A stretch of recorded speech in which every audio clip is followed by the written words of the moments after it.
From the book of Isaiah, chapter 14. And God said to Lucifer, the fallen angel, O Lucifer, son of the dawn, you have been cast down to earth, banished from my kingdom. To which Lucifer replied, One day I will ascend to heaven. One day I will raise my throne above the stars of God. One day I will be like the Most High.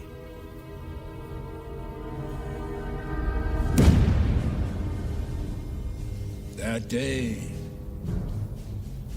Lucifer's day, has come. 5 centuries ago, we received our first sign. The astronomical clock was built. Its purpose, to announce to the world the date of Lucifer's return. The clockmaker tried to destroy his work, asking for God's protection from the wrath of Satan.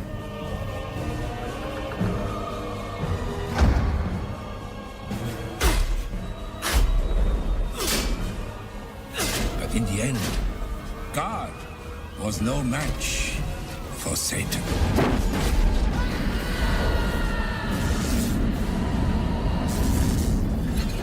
The clock came to life. The countdown began.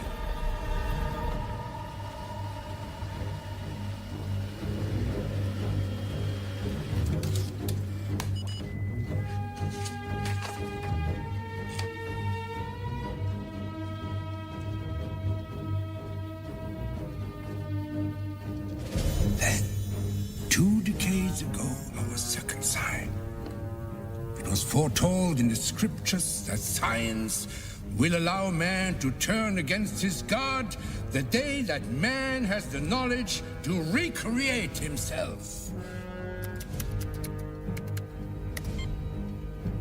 You have selected TV news footage, November 1978. In Cambridge today, university officials hope to end months of protest when funding was cut for the controversial Human Blanks Project. Genetics professor Michael Benedetti, whose research spawned the first genetically created lab mouse, hopes to develop the technology for genetically created human beings. This human creation issue angered religious leaders who felt that Benedetti's experiments amounted to playing God. These experiments are an abomination, clearly interfering with God's work. In an ironic twist, it was a local church group who agreed to fund Benedetti's research. The order's leader is Father Simeon, who was excommunicated from the Catholic Church several years ago for his radical beliefs on the Antichrist. I've been in contact with the church group, an ancient Etruscan order, but very progressive in their scientific beliefs. Our mission now is to find 18 beautiful angels, as foretold in the scriptures, to present to Lucifer, and one of them will be chosen to continue his work on earth. Satan will no longer be beast, but beauty. Nazi! Mozzarella! Nazi! Gonna be late. Overslept. We like you, it's your birthday! Laura, you give me a test today. Well, I'll drop you on my way. Besides, if they're anything like my students, I'll be only too happy to have you show up late. Hey, happy birthday. Thank you. Oh, I'm sorry I have to work tonight, but we'll celebrate on Saturday. Nazi! Nazi! So you can't interview this guy tomorrow? Well, he's leaving the country, and so, but we're almost finished. Who was he again? An expert in my field. Is it Mummy? You should talk. No, music is a living thing, Laura. You give life to it every time you play it. Well, so is ancient civilization. Every time you dig into it. He's an expert on Etruscans. Oh, sure. Snails. No, those are crustaceans. Where's the cat carrier? He's freaking out. Right on the chair. Lucy, what's with the cat? He has a vet's appointment. He's too fat. He's gonna have a heart attack. You shouldn't be feeding him so much cooked chicken, sweetheart. Mom, don't forget the camera. Got it. The vet said to take before and after pictures. What, the cat's modeling for cow can? At least we'll have one model in this family. One's enough. You know, Catherine's dad's in advertising, and he said that if I worked really hard...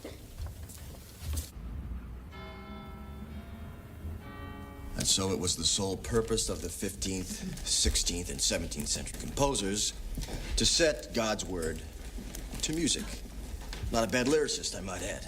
Yea, though I walk through the valley of death, the Lord is my shepherd. I shall not want. Likewise, this was not an invention of 20th century television, but of Vivaldi, creating an underrhythm to counterpoint the mesmeric recitation of 17th century church Latin.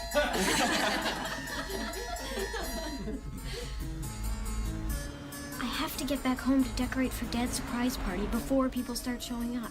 I know, dear, but Father Simeon flew in from Italy just for the day, and I have to interview him before he returns tonight. I'll call you a cab in a minute. All right, Mom.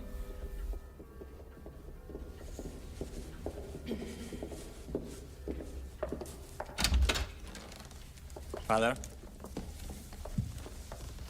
Father Simeon, how are you? This is my daughter, Lucy.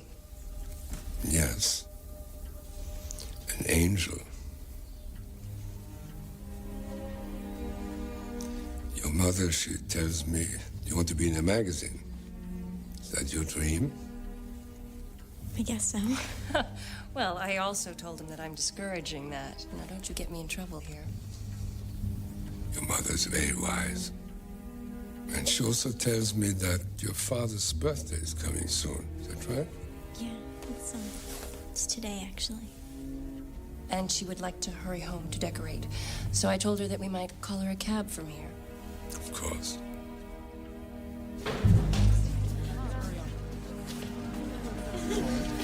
I'm sorry.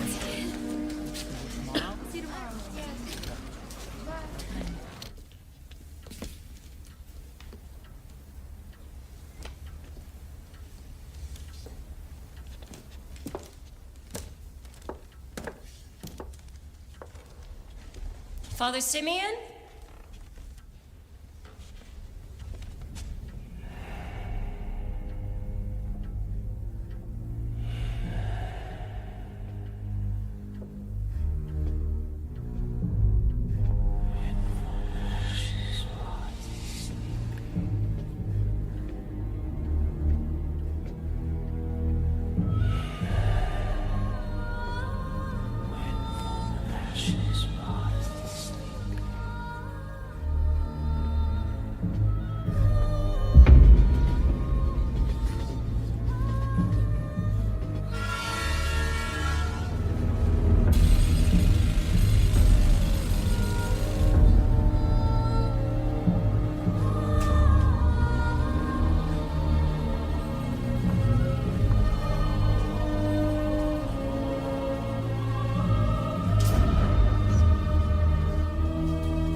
Surgery. All right. Is your mom inside? No, she's finishing an interview. You better hurry.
Where is she? Don't you even know where she is? Where is Mom? Where is Mom? I'll be right back. Dad! Why can't you let me see my own mother? What do you say? She's gone. Tell me. I'm sorry. Mom! She's No. dead. I'm sorry. I'm sorry. Mom! God, no. Lucy, no. No!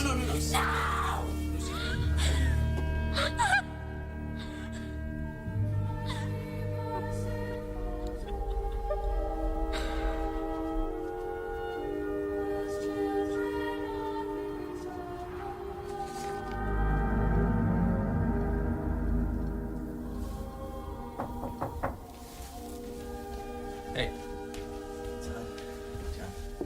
How you doing, man? Nora's notes. I'm just trying to find some answers. You know, we were thinking that you might want to get away for a while. Your boss here says he'll give you the time off, and I'm more than willing to take care of the house if you want.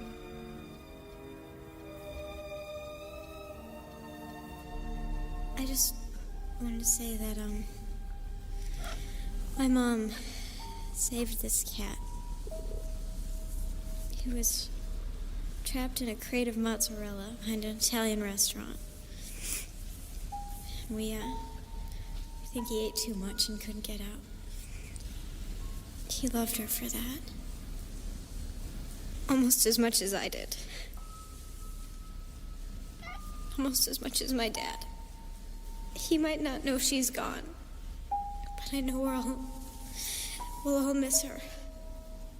And I'll be glad to see her again someday. In heaven. And I don't know what all I know is she was happy.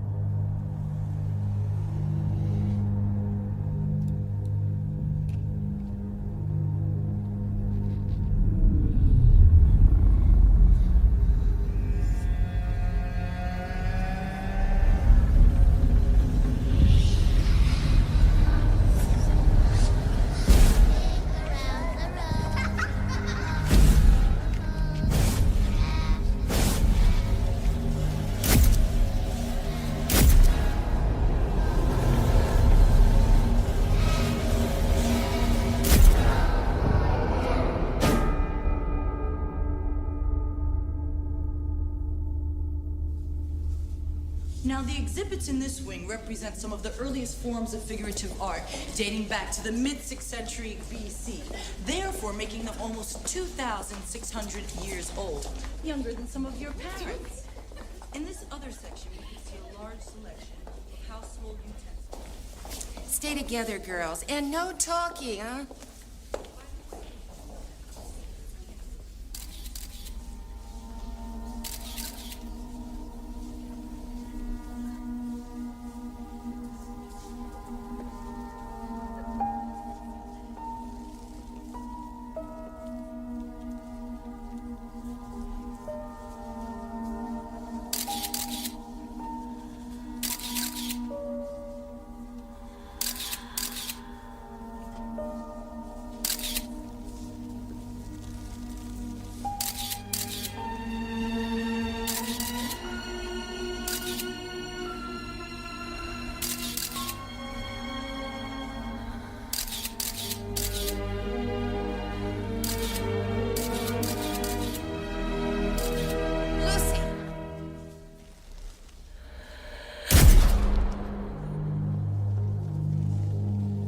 You stand there and pose for some strange guy with a camera? He wasn't strange. He was a real guy, like a professional. So what if he was? You don't know what he'll do with the pictures. Why would you do something like that?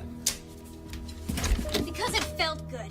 I felt good. Is that such a bad thing? You know how your mother felt about it. Yeah, well, Mom's gone, Dad. So that makes it okay? Lucy, you're a smart girl. If you need more time off school, just say so. Who cares? Why? All of a sudden you don't... Because I hate it. That's why.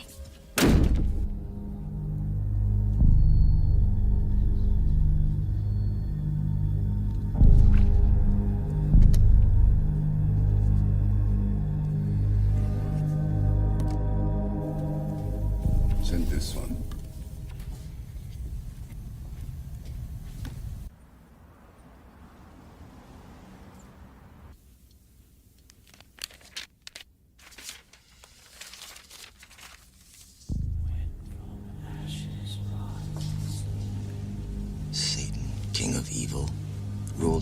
Christ. The child of grace.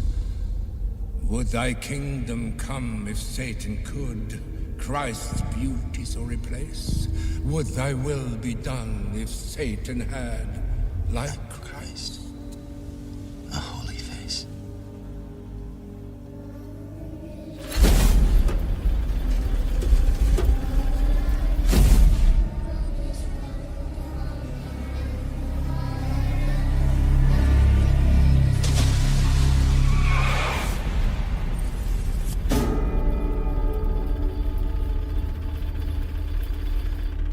So what else did she say?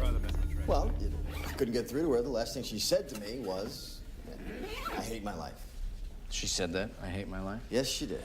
Look, she wants to try to model. There are worse things. I think you ought to let her try it.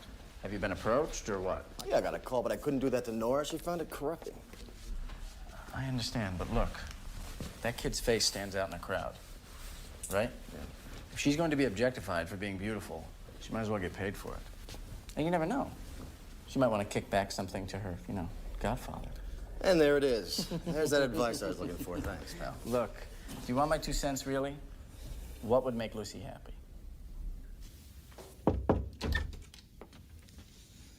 Hi. Hi. You feel okay? I'm fine. Okay. You want to get some dinner? I'm not hungry. What is this? Came today. Express.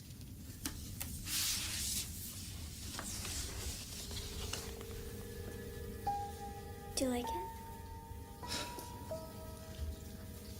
Where's it from? Florian Favino is a genius, and this kind of discovery is his trademark. Kathy in a mosque in Somalia. Annabelle in a soup kitchen in France. Look, he discovers them in odd places, but they're all making up to $10,000 a day on the runways of Paris and Milano. So, what's in it for you? 20%. In exchange, we cover 3 months training with Florian and his wife in Italy. We provide you with first-class tickets to visit her once a month. Wait a minute. Visitor? You gotta be kidding. Did you think I'd let you take her alone? I know it's a nervous idea, but if you like, you can check with the parents of Kathy, Nina, and Simone. It's a very generous offer. I'm sorry, I'm just very uncomfortable with being separated from my daughter right now. I'm sorry. Excuse me.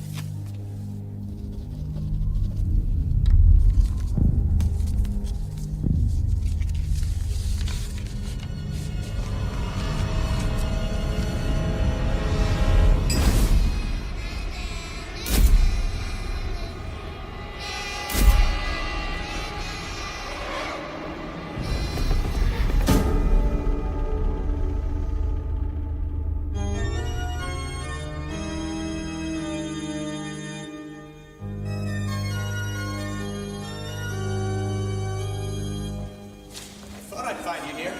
How'd you like to play that on the world's oldest church organ? La Chiesa di Santa Maria in Rome. They're renovating and want someone to document their music archives. They sent this inquiry to the department and requested you by name. You're more famous than I knew. Read the part about how these works have been sealed since the 16th century.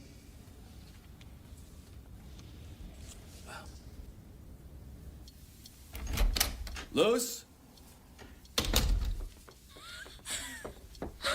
Whoa. What's the matter? What's wrong? It's Monty. They called from the vet. He is sick. I want to put him to sleep. I'm sorry, sweetheart. I'm sorry. Why does everything get taken away? I'll always be here for you. Lucy, you got your whole life ahead of you. I don't see the point anymore. Lucy!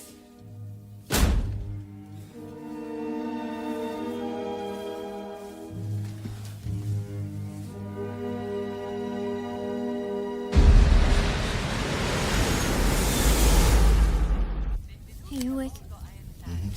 Now, I think I should be doing more stuff like this. You know, it's really sweet, not really, like, sexy. Because if you're just sweet, you can be in your underwear and it's not sexy. Because, you know what I'm saying? It's like Victoria's Secret, not a dirty magazine. You know what I'm saying? Yes, I do. Breakfast? Mangiare. Si. Do you have anything like, boiled polo without salt or anything? Did you order a special? No. I'll go see. Boiled chicken? It's in honor of Matzi. I stopped by the vet's and told him that was his favorite dish. Did you get a chance to say goodbye before he left? Mm-hmm. I'm sure they'll take good care of him, honey. I didn't think so. No chicken. Maybe fish? Si. Lucy?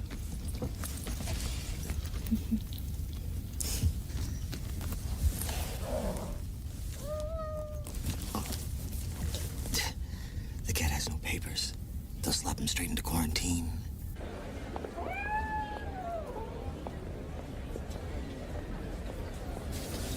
Let's stay calm, stare straight ahead. No eye contact. Buongiorno, signorina. Miau.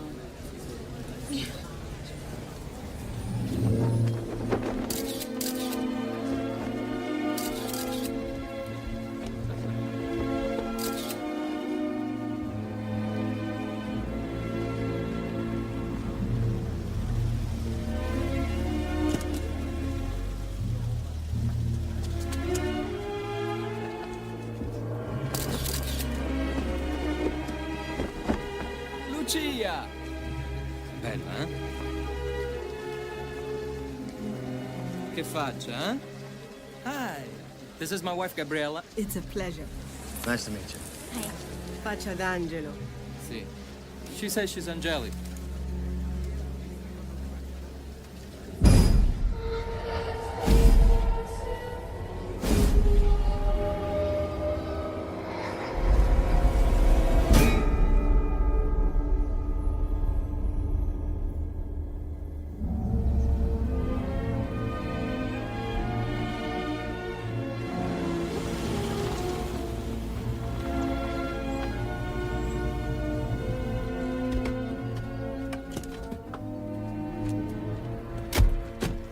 Valle d'Ombroso, Lucia.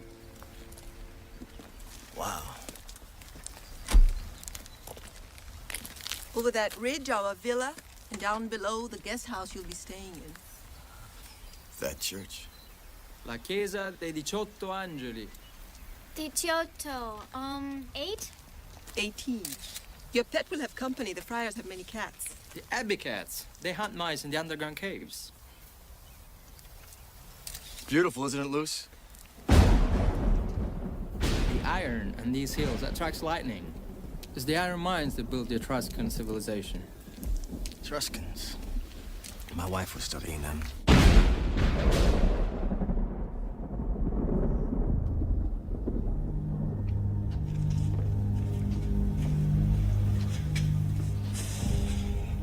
You said you wanted to speak with me. Yes, Dr. Benedetti. You have been on this project now for quite some time. I'm afraid your work is concluded. I don't understand. I thought we shared an interest in this research. We will arrange for your return to the States. What's going on here? This is all for a higher purpose than you could possibly understand.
Motzi?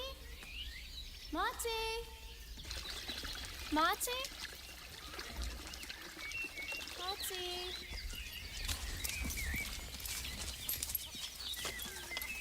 Have you seen a cat around? A cat? Gatto? Gatto. Ci sono dappertutto. No, my cat. He's gray, really fat. Could you look for him? Vieni. Yes. Come on. Vieni.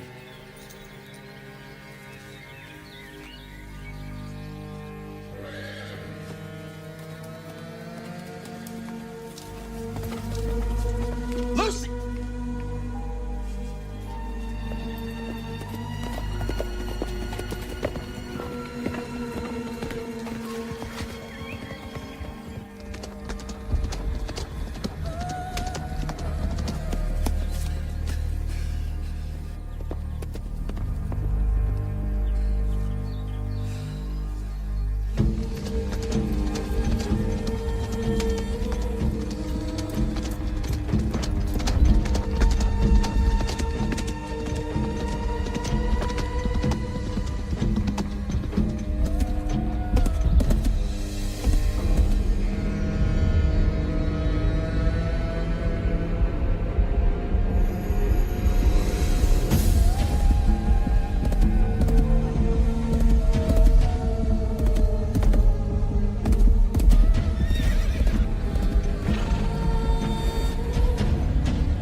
Hello? Scusi. Mr. Stanton? I'm Maria Elena. Maria Elena. Who's the guy with the horse? Damiano. Who's Damiano? He's in charge of the animals. Well, what the hell does he think he's doing? Do not worry. He has great control of them. Sometimes I think he is one of them. Look, my daughter is out there with him in nothing but a nightgown, and... They will be back soon. Come and have breakfast.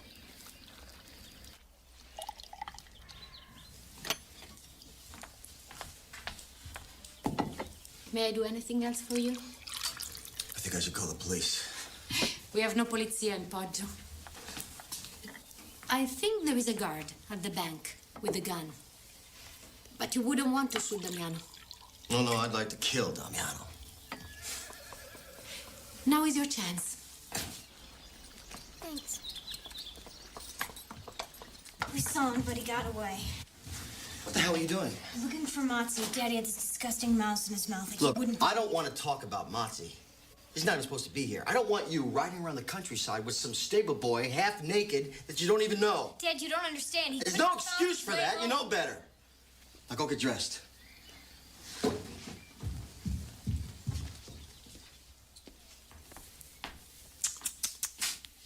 don't need advice from you.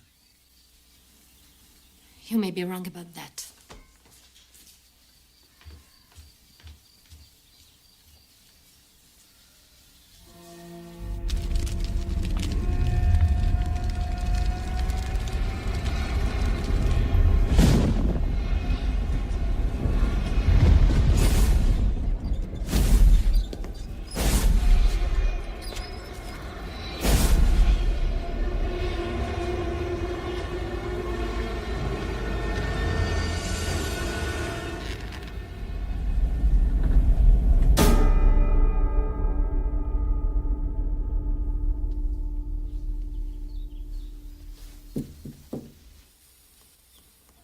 Yes.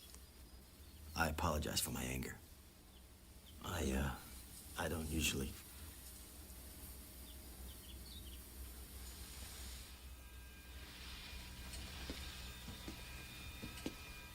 Oh, God, I'm sorry. He's... My son. He was hit by a car.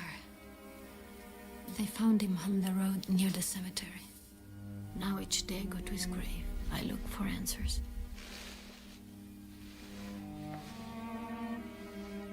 He was beautiful. Do you have another child? Yes. And I would do anything for him. Listen. My problems are of no importance to you. Well, again, I'm sorry.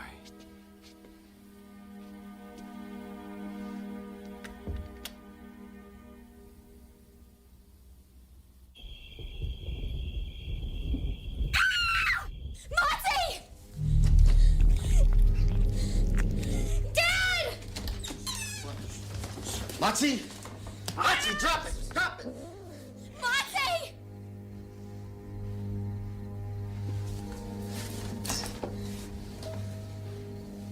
It's dead. What is it? It's not even a mouse. Doesn't have the right face.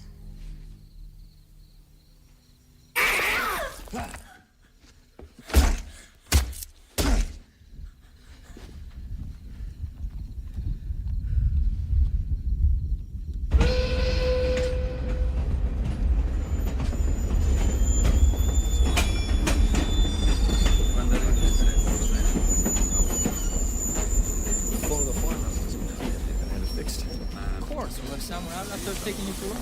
All right. Perhaps today you'll use the phone. Florian, Gabriella. This is the young man I told you about who studies Etruscan. Massimo Pena, Mr. Stanton. Hi. And you are the American scholar I heard was in town. Yes. He's a scholar himself. Oh, just a seminary student, actually. Not in your class. But I am a fellow traveler. My studies are in Rome. Luce, you gonna be all right, honey? Oh, she'll be fine, Papa. She's starting her job today, like a grown-up. Really, I'll be fine. This is what we came here for, remember? She'll never be out of my sight, don't worry. Good. Have fun. Bye.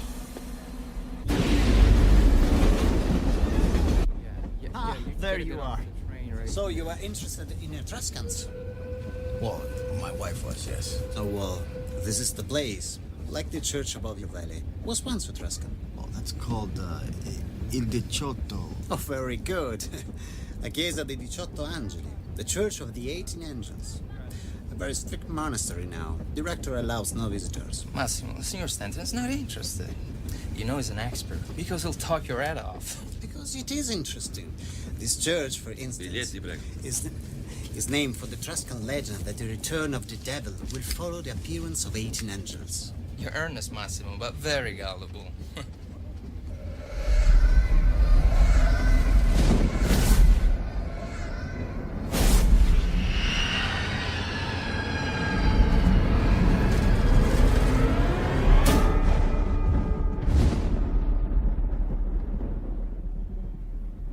Todd, can you hear me okay? Yeah. Listen, I've got the number where we're staying. Oh, you're there now? No, I'm here at the church. You're kidding. You're working already? So how's it going? Well, in a word, it's, strange. Strange? What do you mean strange, man? You're in Rome. Come on. La Dolce Vita. What do you mean strange? Well, you name it. You know, the house we're staying, the people, the whole setup. Yeah? How's Lucy doing? Well, she's upset at me right now. So when do you think my cat will come back? When he's hungry. He's sick. He needs medicine. My dad knew that. It's just not like him to go hitting him like that. He misses your mother. It's naturale. That really tickles. We need your ears, too. Why is the cat's there? No, it was. But it brought in a mouse. Some mutant-looking thing, god-awful face. You know, I don't know,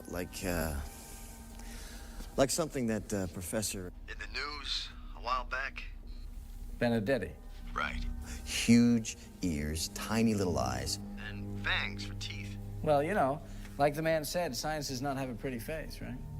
My mom and I once had these facials. You killed yourself, you know? No. So you can't go to heaven if you kill yourself. You will go to heaven. I guarantee you that. Who knows? Maybe I'll kill myself someday. No, you will not. You know, that's possibly where he ended up, because I know he got some Italians to sponsor his work after his funding got cut. Italians? Well, listen, give me a fax Number, and I'll send you what I can, okay? So tell me, how's Lucy doing? Did she start the modeling yet, or what? Yeah, today. Why are we doing this again? The mask? To make you permanent, Bambina.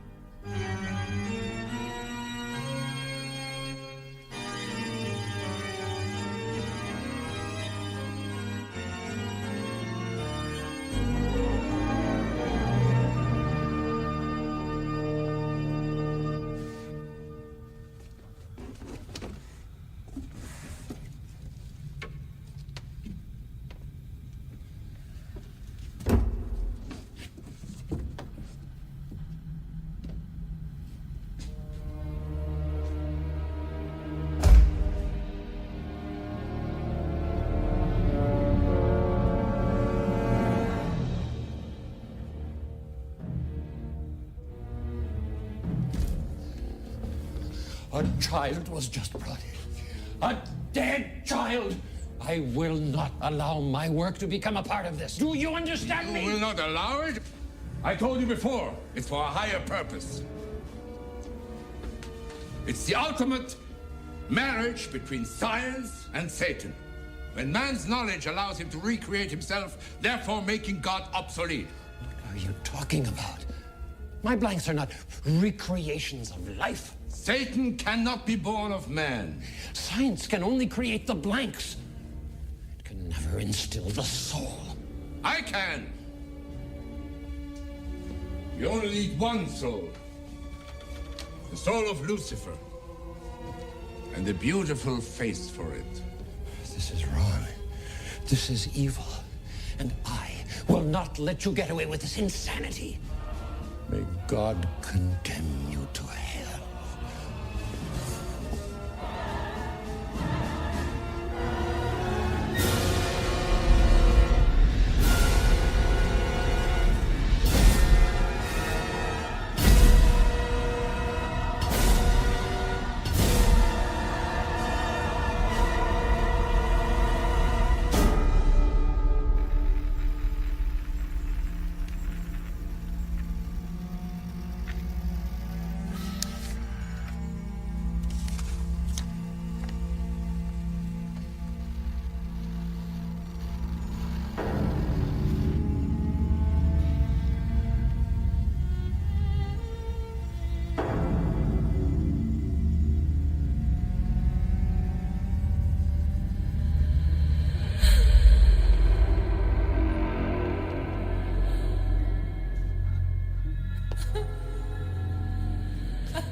You are interested in genetics?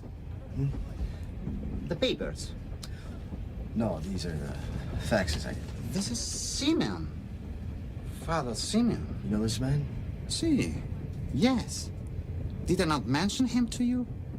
The rector at the monastery above the valley. The one who will let no one in. That's his church? One of them. They also have a parish in England, I believe, and in America.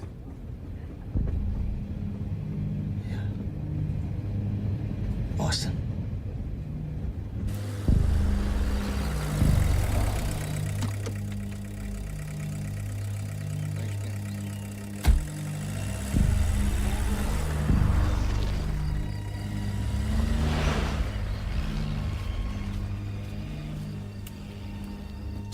I found these. You went through my bag? When I was unpacking. Who is he? It's the priest. We went that day. Yeah, but who is he? What were you doing there? Look, I don't know. She was interviewing him for some article. She wanted to take his picture. He wouldn't let her. I don't know. Did he say anything to you? He said I was beautiful or something. I don't... What happened next? I told you. She got me a cab, and I went home.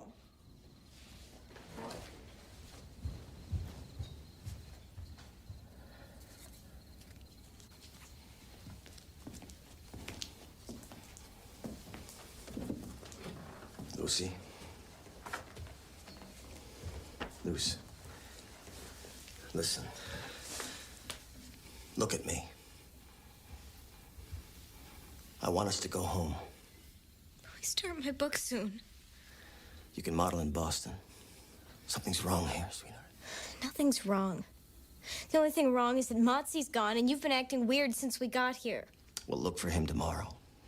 I'm going to. Look, Damiano thinks they could be at the monastery because they feed them there. No, Lucy, listen carefully. I'm sorry I struck the cat. I will look for him tomorrow. Find him or not, we're leaving.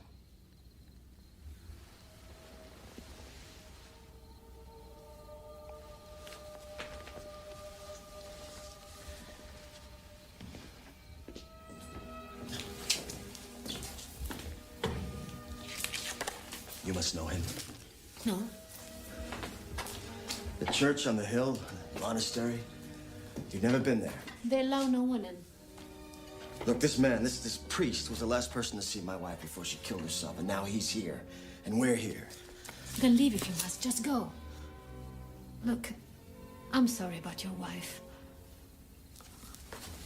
Maria Elena, tell me. Tomorrow I say goodbye to my son. Then I do make arrangements to leave. If you know something. Good night.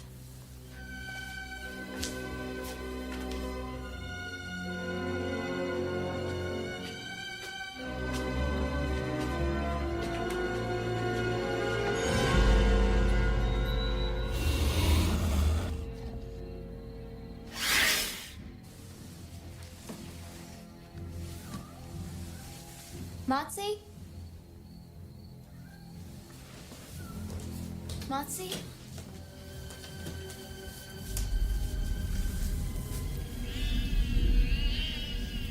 Motsy?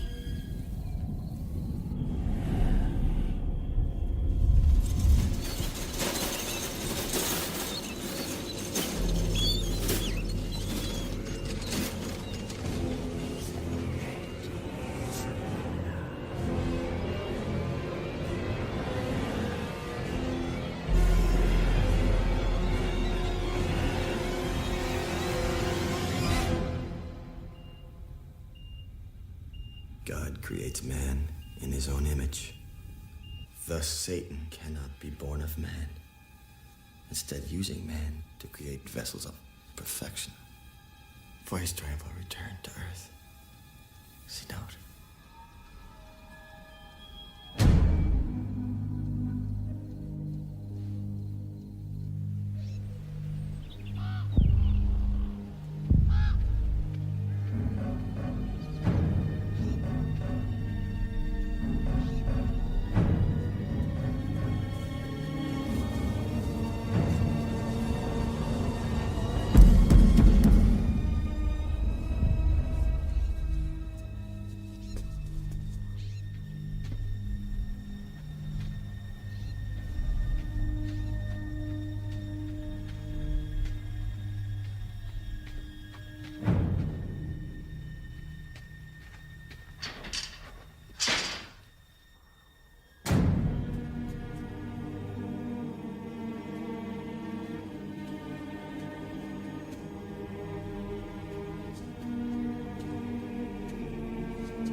looking for Cat and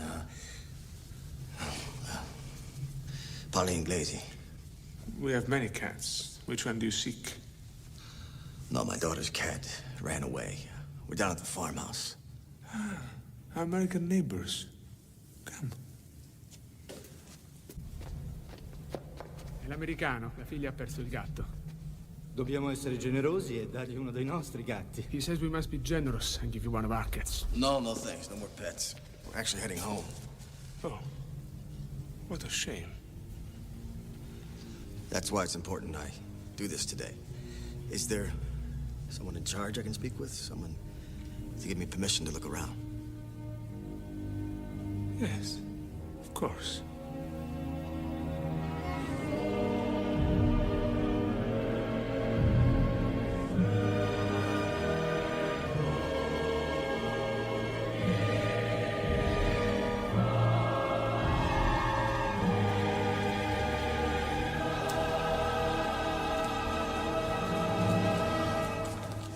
Padre, il signore qui abitava a Ledambroso, è il nostro vicino.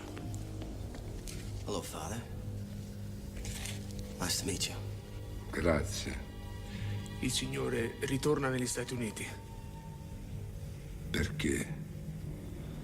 Prima della Santa Pasqua? He says it will be a pity for you to miss the pageant of Easter. You do speak English? Pochissimo. Sono senza speranza. He's saying that he's hopeless. But you had a conversation with my wife, Nora Stanton. Ha conosciuto sua moglie, la signora Nora Stanton. Sì, sì. La scrittrice. Ma non è mai tornato. He's saying, yes, the writer. Is she with you? She never came back. No. She's not with me anymore. La moglie non sta più con lui. Capisco. In America ci si divorzia facilmente. What did he say? In America divorce is too easy. She ended her life. You were the last person to see her. Now, I want to speak to you, and I want to speak to you in English. Did my wife say anything to you to give you any indication? E dice che la moglie si è suicidata. Le ha detto qualche cosa prima? Io ho fatto solo delle domande, io ho dato delle risposte. He's saying she only asked questions and he only gave answers. Un'intervista. Interview. Well, that's not true. He remarked how beautiful my daughter was. They had a conversation. And she does not speak Italian. He spoke in English. Mi scusi. No, excuse. Please, I need to speak to you about my wife. Please.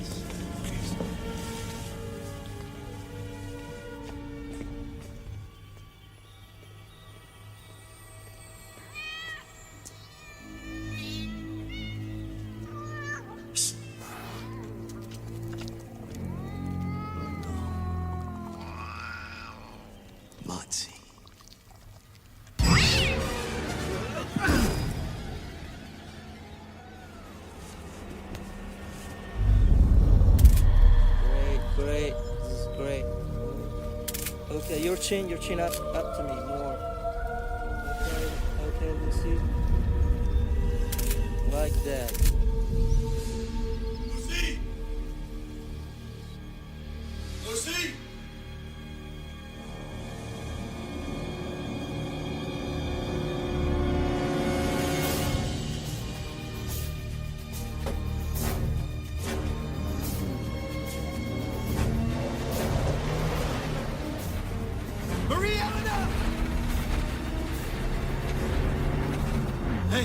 Where's Lucy? Oh, maybe go with Mary Ellen. I need your truck. Sì.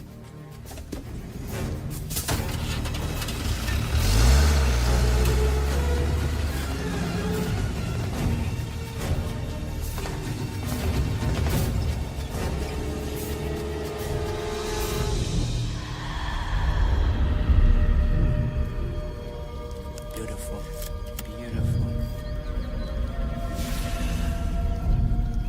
Pronto? Sono Damiano. Sì? He's gone. It is time. Grazie.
Sci-Fi.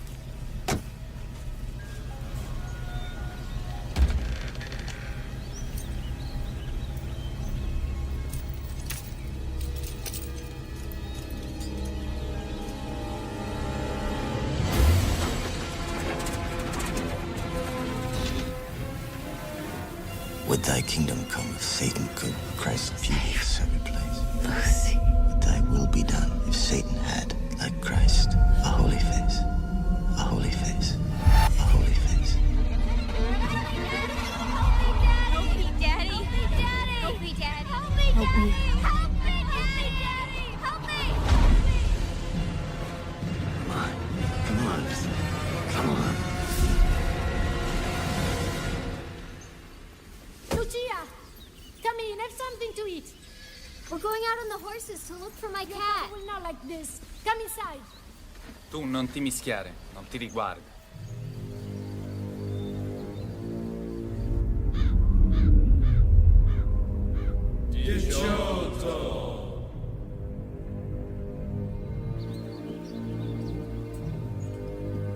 Oh.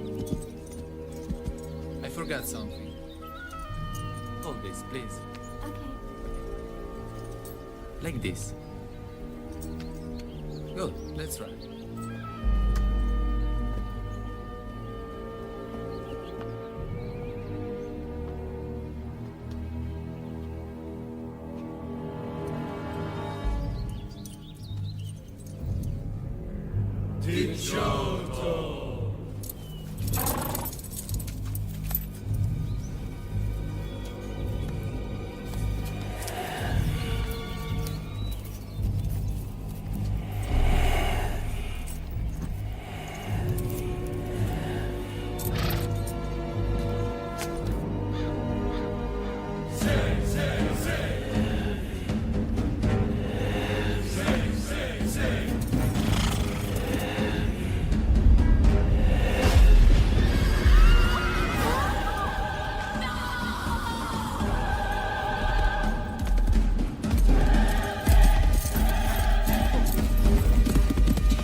Cảm ơn tất cả các bạn đến với video nhé.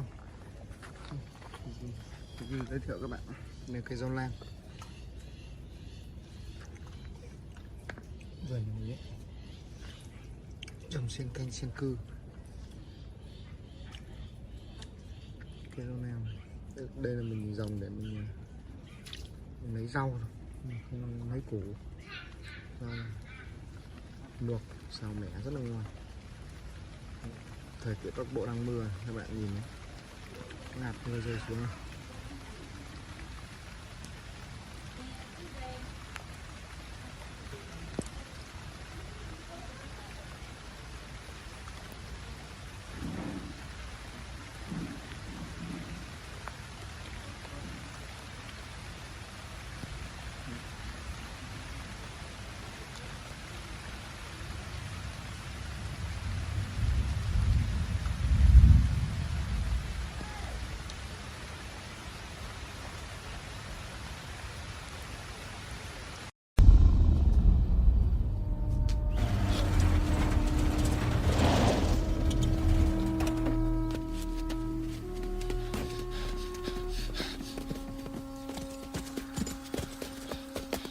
No!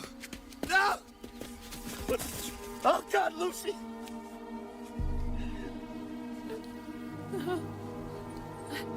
We need a hospital! A hospital!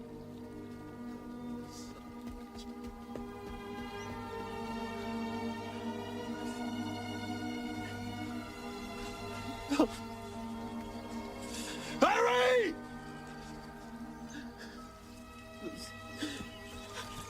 You let this happen. God forgive me. Did she make the mask? The woman.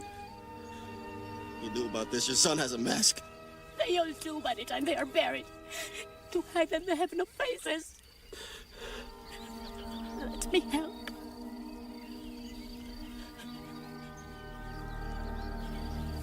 I will take you.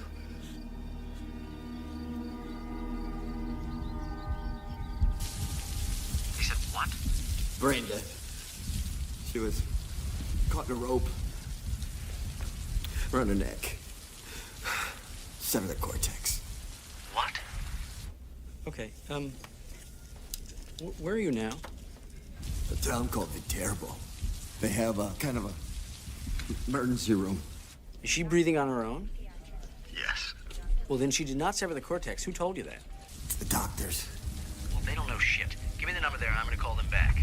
And don't tell me anything about brain dead. Do they even have the kind of equipment they need to monitor that there? I don't know. Okay, here's what you have to do. You have to get her to another hospital. Outside of Rome, in Rome, I don't know. Can you get her out of there? There was a woman, but... Okay, find someone. Find someone you trust. I'm going to my office, and I'm going to hook you up with the doctor in Italy. All right? Right.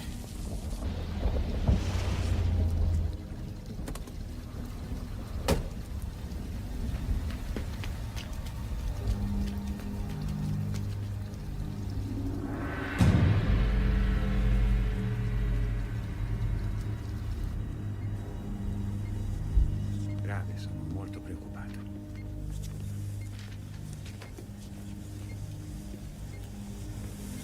Who are you? I'm Dr. Rinieri, a specialist in spinal injury. Oh, we don't need you, doctor. I'm taking her out of here. Our doctor in the States is arranging the whole thing. Please, I need you to contact Pena, Massimo Pena, in Valle d'Ambroso. Tell him what's happened and ask him to please come here now. Please. But, Signore, there is nothing that can be done. We'll see about that. I deal often with patients in her condition for organ transplants. I was going to suggest we move her for that purpose. Wait a second. You listen to me. This child is not brain dead till I hear from someone who knows. She's leaving here, and she's leaving here in one piece. As you wish.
Yes, well, then beep him then. Okay, do you understand? It's an emergency. I need to speak to him right away and have him call me at that number that I gave to you. Do you understand? Yes, in the United States.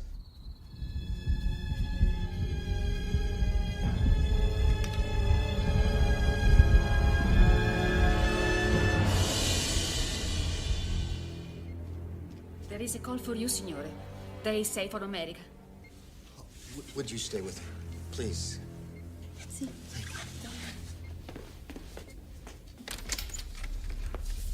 I'm the hospital chaplain. Yeah, well. Your assistant told me what happened. Now's not the greatest time, Father, okay? Very well. Wait, Father? I'm sorry. I apologize. I guess I'm not the right guy for this, you know? I always thought religion was a little paganistic. Were you able to reach Senor Pena? Si, he's coming. Thank you. Hello, Todd. Hello?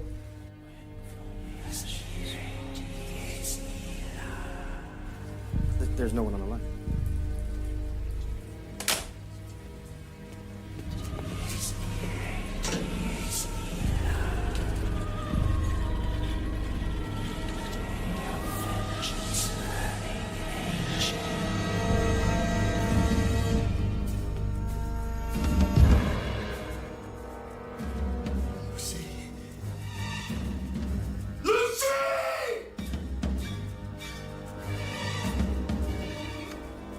Nurse!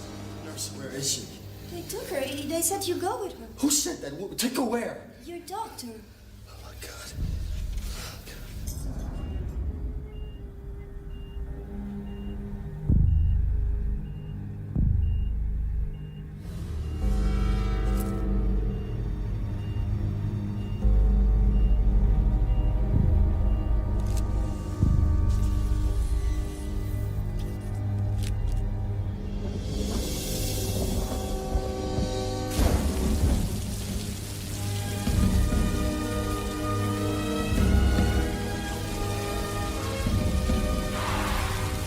Is she all right?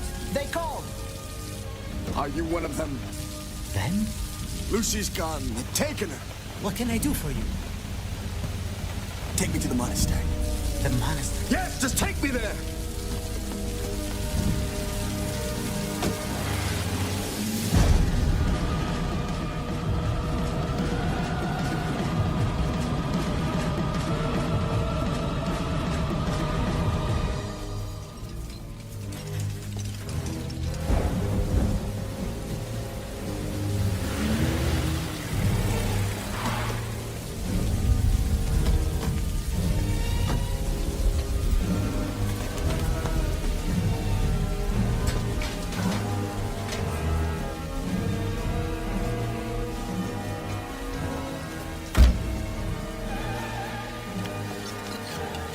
Do not do this. We call the police.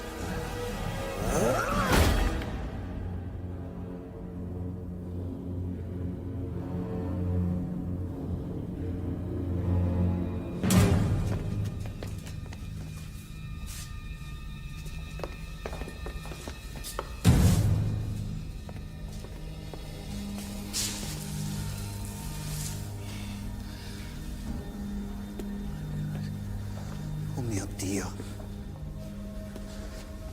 Lucy.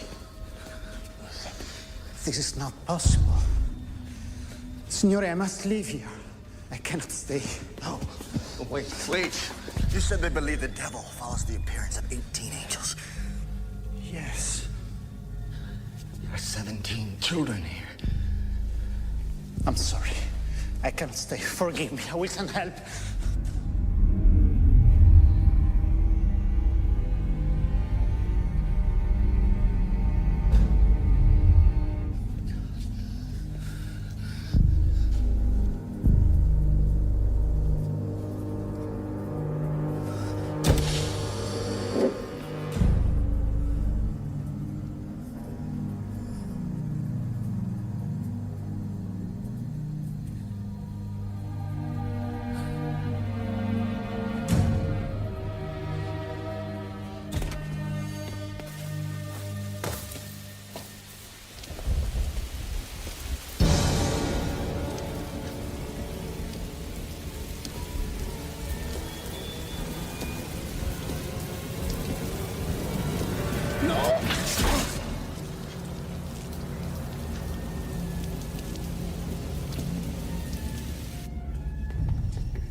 You...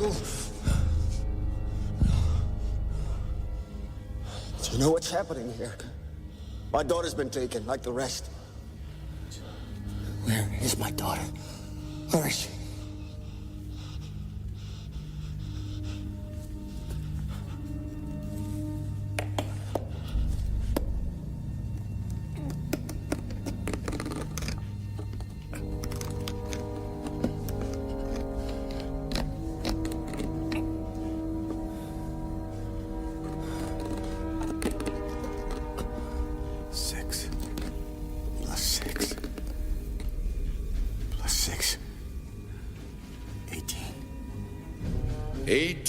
Signor Stanton.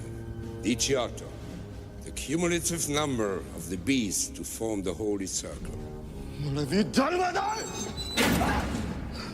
What have you done with her? Glorified her. From the very first time I saw her, I knew she would be the last to complete the circle from which one will be chosen. This is insane. This is madness. It is not madness.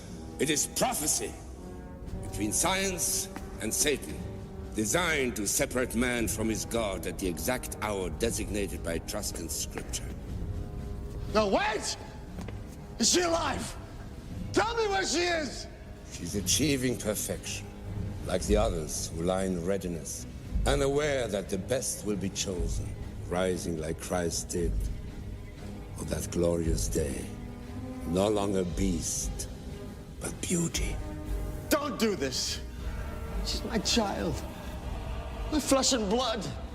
Then let it spill like Christ did for the ages.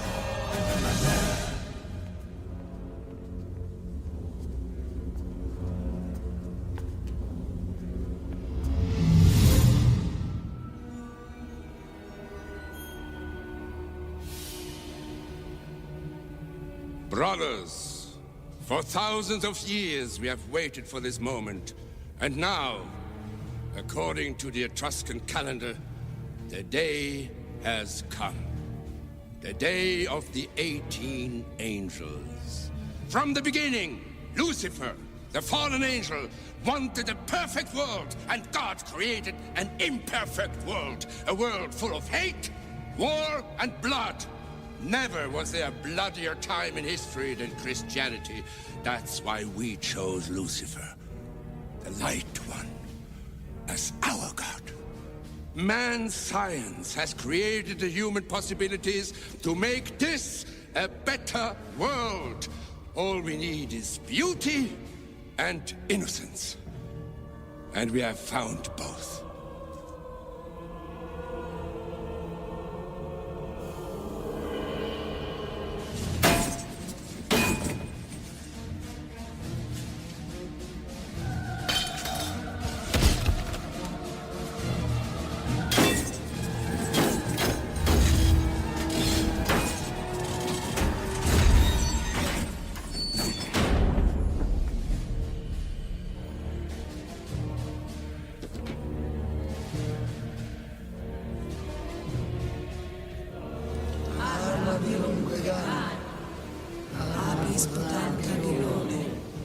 Pape Satan Alep.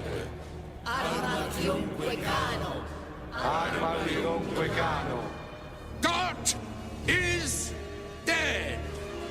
Let's resurrect Lucifer.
I'm sorry.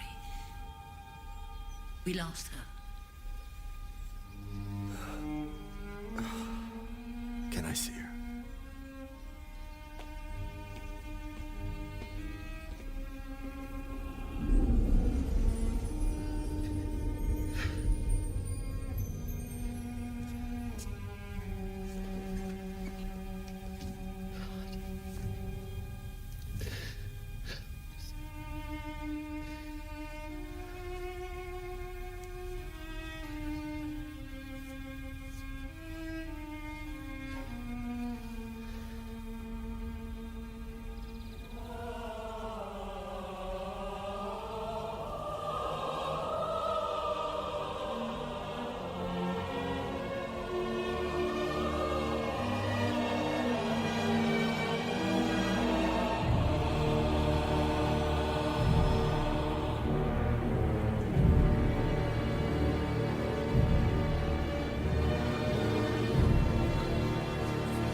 Lucy?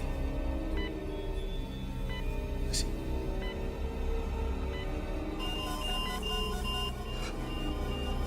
I need a doctor here! Doctor, please! Doctor! I need a doctor!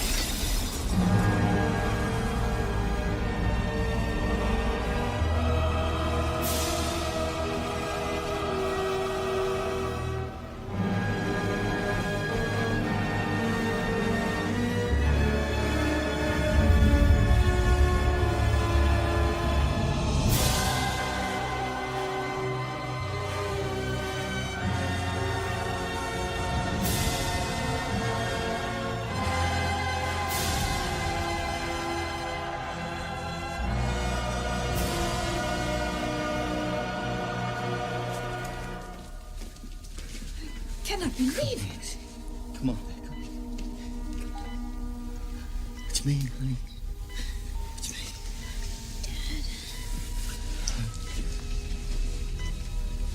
Mildred.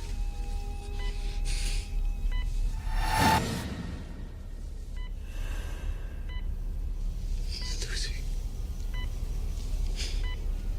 We made it, honey. We made it.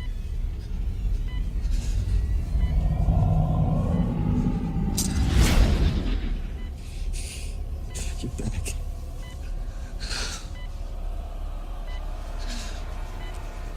No one's ever gonna harm you again.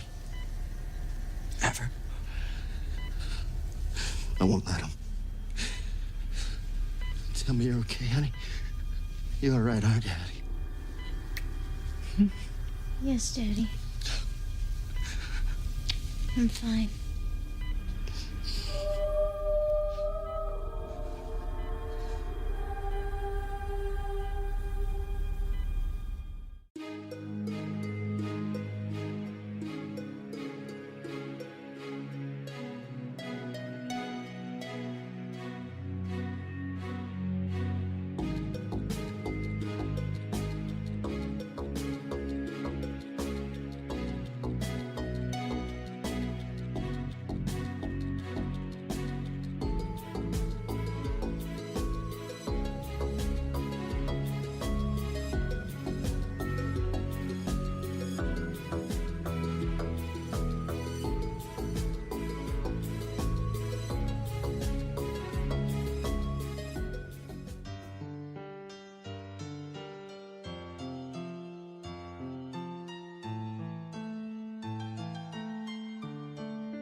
The quarterback who vanished in the woods. A star who was supposed to be unstoppable.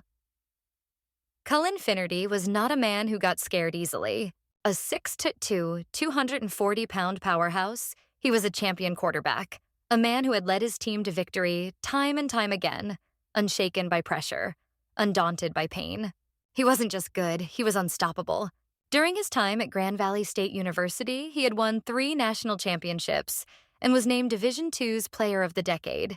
He had played briefly for the NFL's Baltimore Ravens and Denver Broncos, and when that didn't pan out, he took his talents to Europe, then to arena football. But no matter where he played, football was his life. He was built for it. Tough, fearless, relentless. But that fearless warrior died alone in the woods, face down in the dirt, his hands clenched, his body contorted in a way that no one could explain. And the last words he ever spoke were a frantic phone call to his wife, breathless with terror. "They're following me. A weekend of fishing and a vanishing act." In May 2013, Cullen had long accepted that his football career was over. He had settled down in Michigan with his wife, Jennifer, and their 2 young children. He had a good job in medical sales, a stable life, but something about him had changed. There were moments, fleeting but unmistakable, when his paranoia flickered through the cracks. He had once told family members that he thought someone was following him, watching him, but those were just passing comments, nothing serious. Then came Memorial Day weekend. Cullen and his family joined Jennifer's relatives for a fishing trip along the Baldwin River in Michigan. For 3 days, everything was perfect. The air was crisp, the water calm. On May 26th, the last night of the trip, Cullen decided he wanted one last ride on his new pontoon boat. His pride and joy. His last ride ever. A phone call. Drenched in fear. Cullen's plan was simple. He'd take his boat out for 45 minutes. He'd called Jennifer when he was ready to be picked up at the next boat ramp. He dressed warmly in a jacket and waders, grabbed his fishing pole, and stepped into the darkness. His family watched him go, not realizing it would be the last time they'd see him alive. At 9:27 p.m., Jennifer's phone rang. She picked up, expecting to hear that he was ready to come back. Instead, she heard his breathless, panicked voice. "There are 2 men in the tree line. They're following me." Her stomach twisted.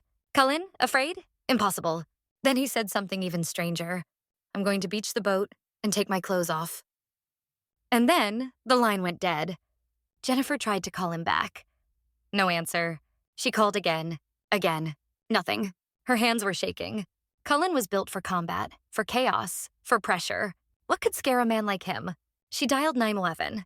The last words of Cullen Finnerty. Jennifer's family was already rushing to help. Her brother Matt tried calling Cullen himself. After several failed attempts, Cullen picked up. His voice was even more frantic than before. "They're still following me." Matt tried to keep him calm. "Where are you?" Cullen's response made no sense. "I don't know." Then a final chilling sentence. "It's getting pretty rough out here." Click! The call cut off again. The search begins. Jennifer and her family race to the boat ramp where Cullen was supposed to be. The woods were pitch black, silent except for the rushing river. No boat, no Cullen, just an eerie stillness. Then the police arrived. They filed an official missing person report and immediately began searching. At dawn, they found his boat. It was beached on the shore. 1 oar was missing. The engine was still in working order, but Cullen was nowhere in sight. It was as if he had simply vanished into the woods. Then came the chilling detail. A local resident told police that around the time Cullen went missing, they had heard blood-curdling screams coming from that exact area. Screams, but no voices calling for help. Had Cullen been running from something? Or someone? Or was he being hunted? The unexplained death of Cullen Finnerty.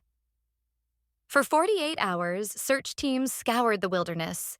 Then, on the night of May 28th, they found him.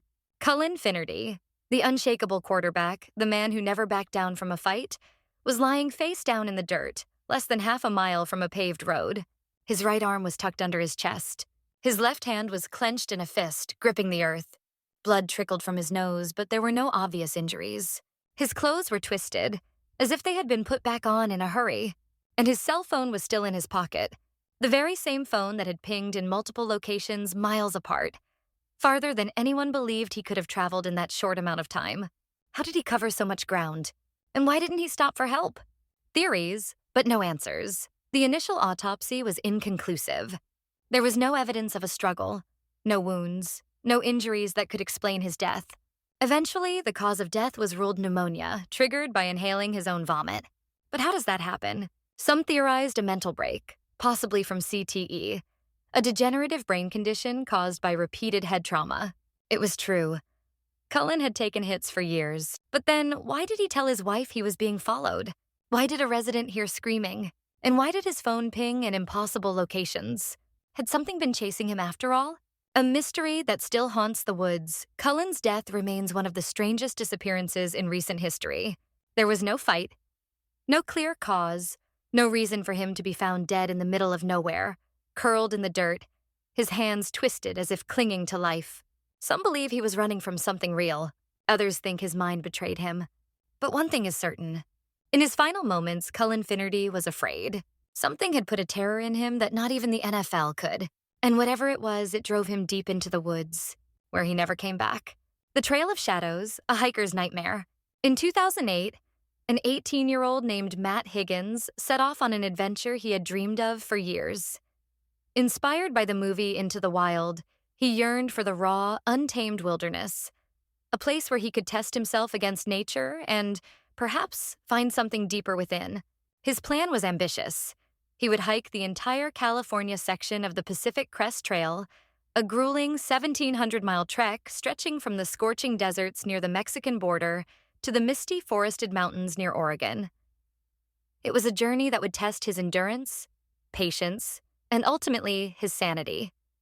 Matt was no stranger to the outdoors.